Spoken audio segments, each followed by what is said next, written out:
Vamos hoy a tratar un tema fundamental. Una de las funciones más importantes que tiene la SUNAT es la facultad de fiscalización. Todos los negocios y las personas que obtienen rentas a lo largo de su vida, de la vida económica, pueden ser materia de control por parte de la SUNAT. Y es una de las funciones que todo emprendedor debe conocer para prepararse, para anticiparse y ser ganador en todo proceso de fiscalización. Entonces, lo que vamos a hacer en este video muy poderoso es analizar el alcance de esta facultad, los derechos que tiene todo emprendedor y, lo más importante, cómo enfrentar este proceso de fiscalización. Lo primero que nos interesa entonces analizar, recordemos todos que la SUNAT tiene dentro de sus facultades la facultad de recaudación, la facultad de control, la facultad de sanción. Una de las más poderosas es esta que acabamos de analizar, la facultad de fiscalización. ¿Cuáles son sus alcances y cuáles son sus límites? ¿Por qué es necesario que conozcamos esta principal función que tiene la SUNAT? El día de hoy nuestras empresas y los hogares han atravesado una crisis dramática como consecuencia de la pandemia, como consecuencia del coronavirus. El Estado peruano ha invertido gran parte de sus ahorros. Quiere decir que en esta nueva etapa del 2020-2021 lo que va a suceder es que el cajero del Estado, que es la SUNAT, va a buscar cómo recaudar más impuestos a través de la fiscalización.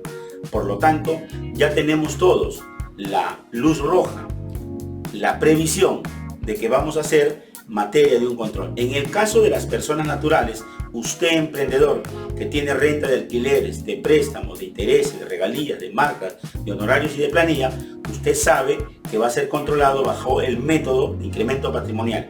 Y en el caso de los negocios, básicamente los negocios que están en el régimen MIPE tributario y en el régimen general van a ser materia de fiscalización por el método de los gastos deducibles. Entonces quiere decir que tanto las personas que obtienen rentas personales como las empresas que tienen renta de negocios, ambos tienen que anticiparse ante una eventual fiscalización.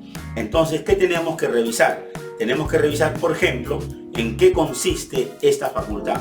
Usted observa en la ayuda visual muy rápidamente que una de las características más importantes de esta facultad es que no solamente comprende aquellas personas o negocios que obtienen rentas grabadas, rentas que pagan impuestos, sino que además también esta facultad de revisión comprende entidades que no pagan impuestos, que pueden ser personas exoneradas o inafectas de impuesto a la renta.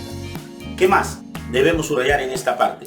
Una de las características más importantes que debemos tomar acción es que esta facultad es de carácter discrecional.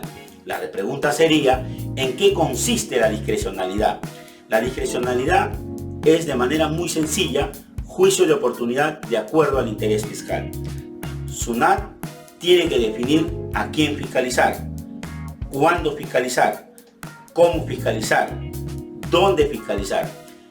Resolver esta pregunta implica que SUNAT tenga que entrar a la teoría de costo-beneficio, es decir, identificar con estrategia los indicadores del comportamiento tributario de un emprendedor, de tal manera que como consecuencia de esta facultad que tiene el carácter discrecional va a definir a quién fiscalizar, a negocios que generan renta de tercera categoría o a negocios que generan otras rentas distintas, como pueden ser las retenciones por operaciones no domiciliados.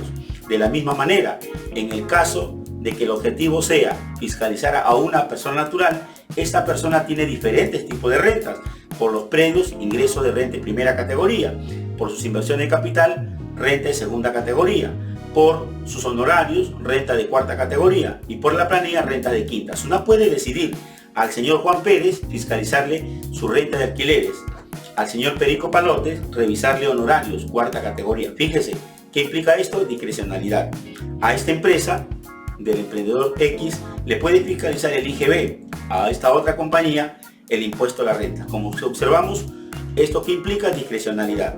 Por ejemplo, a un grupo de contribuyentes lo puede fiscalizar en forma virtual, a otro grupo en forma presencial. A un grupo de empresarios lo puede revisar en las oficinas de la SUNAT, a otro grupo en el domicilio fiscal del contribuyente. A un grupo puede fiscalizarle el IGB del año 2014, a otro grupo lo va a revisar el impuesto a la renta 2019.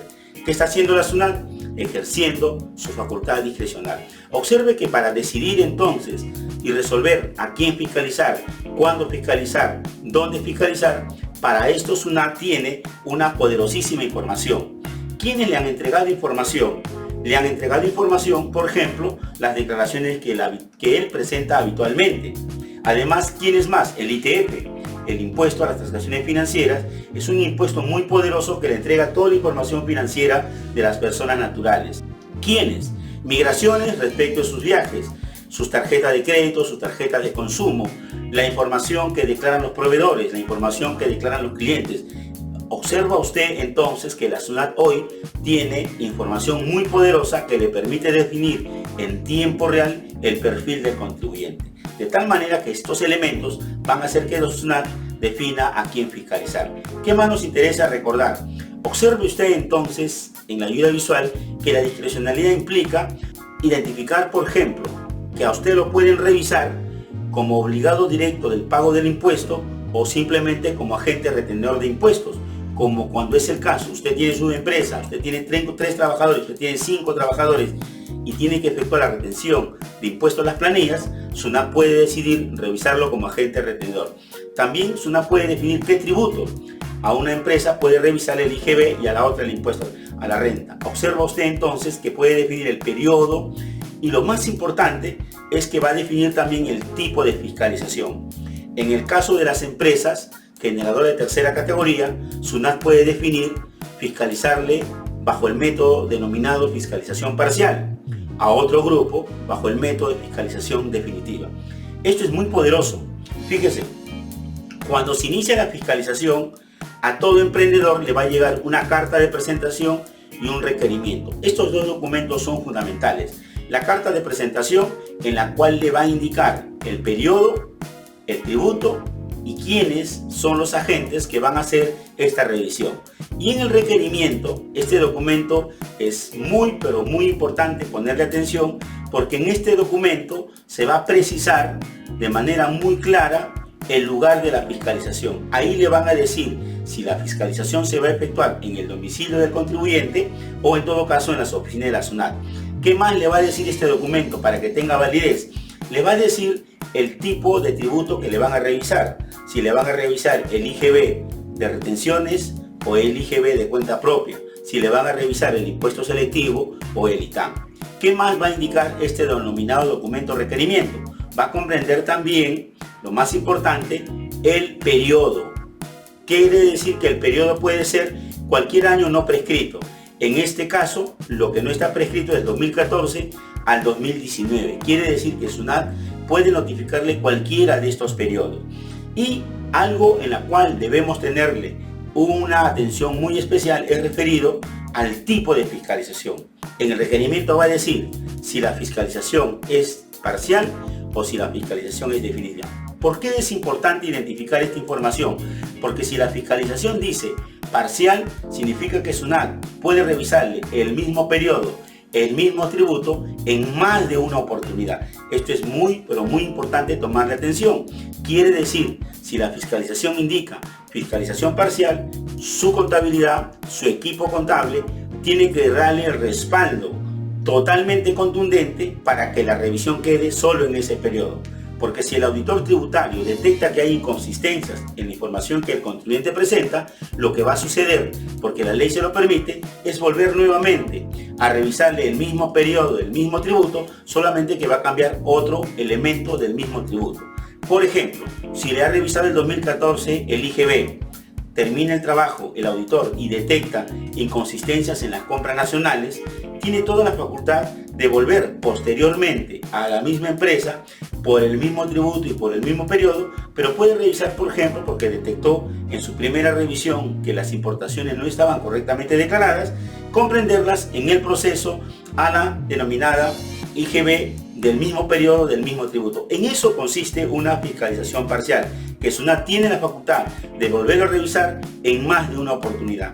Pero si la fiscalización dice definitiva, significa que SUNAT va a revisar ese periodo y ese tributo por única y última vez. No tiene otra oportunidad de volver a revisar a este contribuyente. Por eso es muy importante definir el alcance de la fiscalización. Y en este punto, algo muy poderoso que tengo que indicarles es que el documento que define el alcance y la facultad que tiene la SUNAT para que le revise sus libros, para que le revise sus documentos, es el requerimiento. El requerimiento entonces es un documento fundamental que usted tiene que ponerle control, que usted tiene que ponerle atención. Ojo y mucho cuidado con esta información. El requerimiento entonces, si dice IGB, cuenta propia, año 2014, quiere decir entonces que el equipo de contable tiene que nada más entregarle y disponerle al auditor el IGB de ese periodo. La información, los libros, documentos y contratos tienen que estar limitados exclusivamente a ese periodo. La pregunta siempre es, Enrique, ¿qué sucede si el auditor quiere ver el 2015 o me pide información que no está en el requerimiento? Eso no procede. Una garantía de todo emprendedor es que el derecho que tiene la SUNAT para exigirme información es únicamente a lo que contiene el requerimiento. Por eso es muy importante que los dos documentos con los cuales se inicia una fiscalización, usted tenga que ponerle toda la acción. ¿Qué debe revisar? Usted tiene que revisar en la carta de presentación qué tributo, qué periodo y quiénes son las personas asignadas a hacer este trabajo. Y el segundo documento muy poderoso que todo contribuyente, que todo emprendedor debe poner atención, es el requerimiento. En el requerimiento entonces se tiene que definir el tipo de tributo, el periodo y el alcance de la fiscalización. Ahí se va a definir qué libros, qué registros, qué contratos y qué documentos se van a presentar. Y lo más importante, el plazo de presentación. Estos elementos le dan garantía a este documento. Si alguno de estos elementos faltan, ¿cuáles? Por ejemplo, el RUC del contribuyente, el domicilio fiscal, el tipo de tributo, el tipo de fiscalización, el plazo de presentación. Si alguno de estos elementos faltara, el emprendedor tiene derecho de pedir la nulidad de esa fiscalización. Soy Enrique Saavedra, su estratega tributario.